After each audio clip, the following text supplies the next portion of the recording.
Ding, ding, ding. Welcome back, everybody. It is a bright and beautiful and sunny day here in Atlanta, and we are back inside the infamous ring.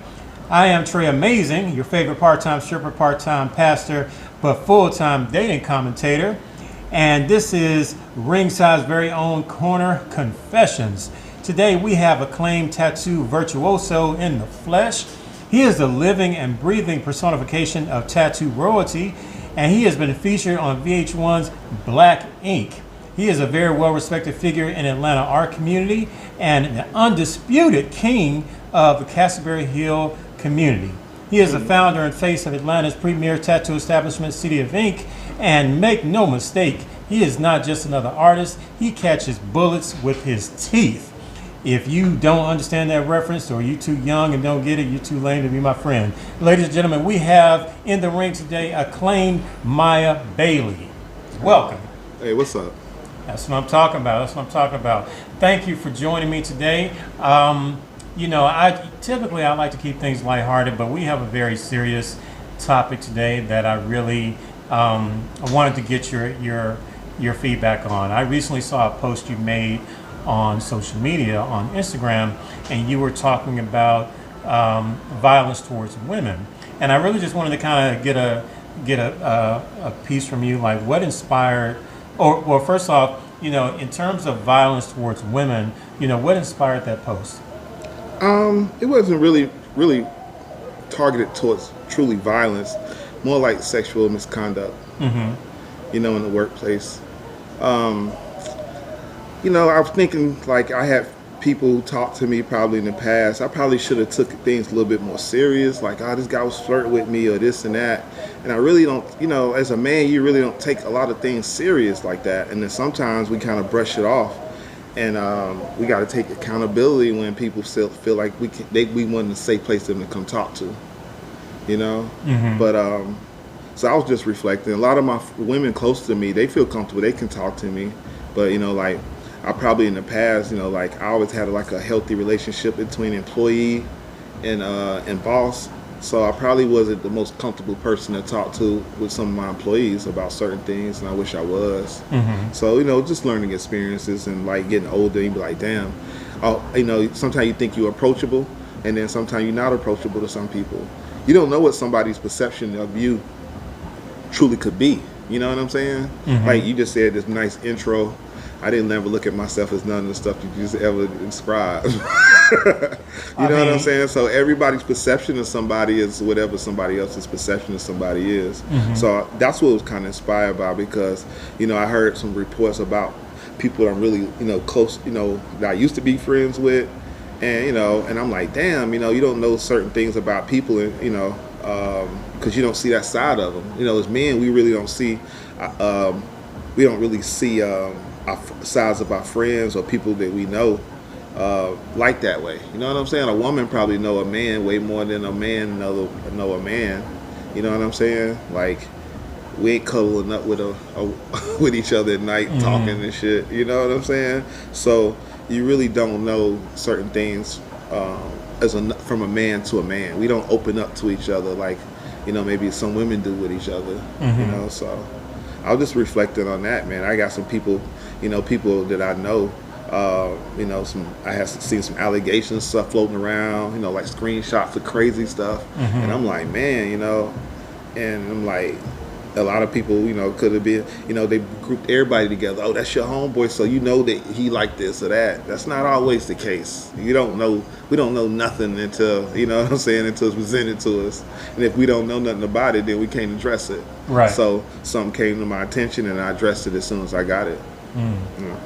So, and I don't know your exact age. I'm pretty sure you're Gen X, just like me, so we're, just like me, you're probably used to being called Unc and OG and shit. Yeah, OGs. And so, yeah. For the younger generation of men who look up to us, we the OGs, we've already been down the path, concerning, what we can do today, the whole, iron sharpens iron. What are some things that you could tell younger generations of men who are coming up, the generation of men who may be in their, late teens, 20s, who are looking at us, what are some words of wisdom that you can impart today? Like, especially if we're talking about dating, because I'm as a dating commentator, I'm always looking at what are some jewels and some words of wisdom the older generation can pass on us. What are some things that you would tell the younger, one day OGs?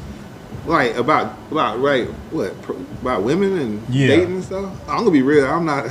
I was never a dater. I wasn't a dater type. I'm gonna be realistic. You know what I'm saying? Like, but when I did have an interest in a woman, like my thing. I'm old school. I'm from the South, so my thing was meeting somebody's parents, talking to their brother first, and say, "Yo, I got an interest in your sister," so they know your intentions is not just sex. You know what I'm saying? A lot of times, if you got intentions just sex, you're not really caring about meeting somebody's family and knowing what they from. But like if you I'm old school, so if I really got an interest in a woman, like if she a single mother, then you're supposed to meet her son and introduce yourself to the children, whatever, or see if it's okay, or a father, or whatever. When I was in the age, it was just I introduced myself to the brother, and if she had a father, then I introduced myself to a father or a mother, and I asked was it cool for me to date their daughter. You know what I'm saying? So they know my intentions was not just, surface, Then when it was just surface, then I was never like a pursuer type of dude. I just believe if you work hard, women will come to you anyway. I don't really have to do, like I never was in a situation, like I'm not saying that's the wrong thing. Got hunters and stuff too. People got to pursue and do these things. Because I did court a woman, you know what I'm saying? I courted a woman. And if I courted her. But if I didn't have that type of interest and it kind of moved too fast, and it was led with sex, then I was probably it's going to end with sex. Okay. So I never really. I'm probably not the best person to ask advice on it. I was kind of Oh no, it's all good. I was more of a focus on my work, get some money. Women come with working hard and money. You know what I'm saying? So I didn't really never thought about. It was never a thought in my mind unless I was like, oh, I like her. I want her to be my wife, or I want that to be my woman that I, really courted and really let me take time to write some love letters and throw some flowers, do some artwork for her. You know what I'm saying? Anything that, let her know that I got an intention past physical. Yeah. No. I mean, you sound like you were focused, which a lot of us need to be. I mean, it's certainly, when you look at the body of work that you produce. Well, I mean, I fucked up. Don't get it wrong. I learned all my stuff from mistakes. A lot of us do, that's the way we do it. I had to break some hearts, get my heart broken, do things like that so I can understand things, But no, I wasn't a saint or anything like that. I feel like I was more disciplined than most men that I was around at the time. I felt like I was the most disciplined. But I stumbled and fell a few times in my days. Yeah. Well, I got a controversial question to ask because no problem. We got on the channel we have some subscribers who are conservative, and they bring up a lot of the same talking points. When it concerns as men how we treat women and just our overall behaviors. You're gonna have the conservatives that are gonna point towards hip hop and feel like today's hip hop and rap music contributes towards misogyny and violence towards women and the objectification towards women. A lot of people, it gets to a certain point where hip hop becomes like the easiest target. Yeah. What are your thoughts? Do you think hip hop bears some responsibility? Do you think as a community, the same, we just celebrated the BET Awards. Yeah. Do you think we should? Do you think there is some level of accountability we need to own up to in terms of how we treat our women and how our women are being treated, or do you think that's just hyperbole at this point? I think it's a reflection on both our sides. You can't have one without the other. I believe that right now the music industry clearly at first what they did was hip hop was cool, then they made the black man image gangsters, then we became the drug dealers, then we became the drug users, and then now the black man is not that fashionable when it comes to hip hop anymore. Now you got to go to the black woman, and then you don't want to be conscious, you want to be kind of ratchet, and you promoting ratchet culture and you pushing that onto the little girls, over sexualizing them, like it's the only thing they rapping about is almost a form of prostitution. And it's like, Yeah, so it's like we got to make sure that our little girls don't fall into the traps that's set for them. That's the number one thing, because they objectify women, and then sometimes the women objectify themselves, so it's confusing to a young man that's coming up, because you be like, I want to respect the woman, but damn, she's not respecting herself. You know what I'm saying? And then they'll use this thing called it's empowering. It's empowering. It's like, no, you kind of just showing your body and eye candy. You know what I'm saying? That's not really empowering. Yeah, you got the power of your hands to make a profit from it, but it's a form of almost of objectifying yourself. And now little girls are seeing it, and they're getting this attention.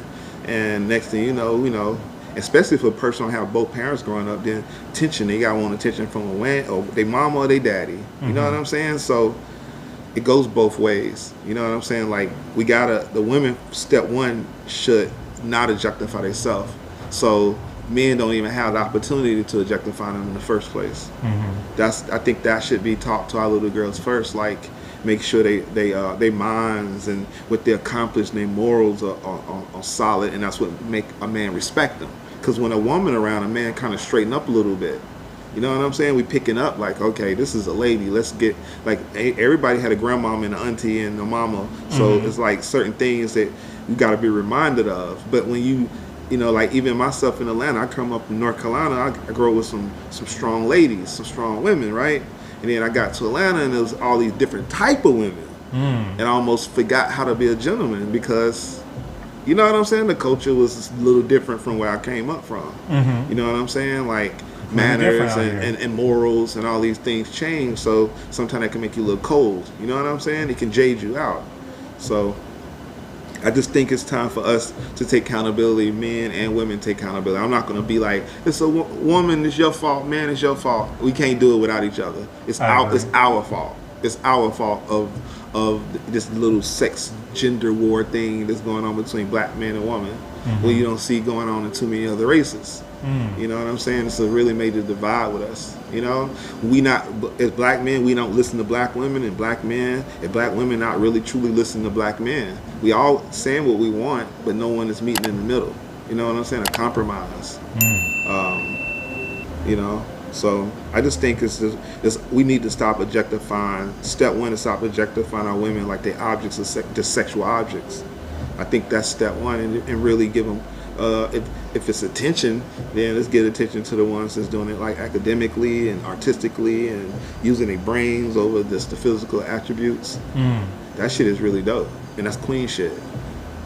Oh, I agree. Yeah. No, I agree. And again, that's the reason why, you know, you're a well-respected figure, and that's the reason why I wanted your impression on this topic, because it is a sensitive topic, but you know, you are an influencer. I mean, but you know, regardless of how anybody want to perceive it, you are an Atlanta influencer. So your feedback, you know, I felt like, okay, we need to get this. But before we cut out of here, what are some next steps, you know, concerning City of Ink, Peter Street Station? What you got coming up next? My solo show next. Okay. Yeah, I got a solo show. It's a Friday, September 6th, and my goal is 100 pieces of art.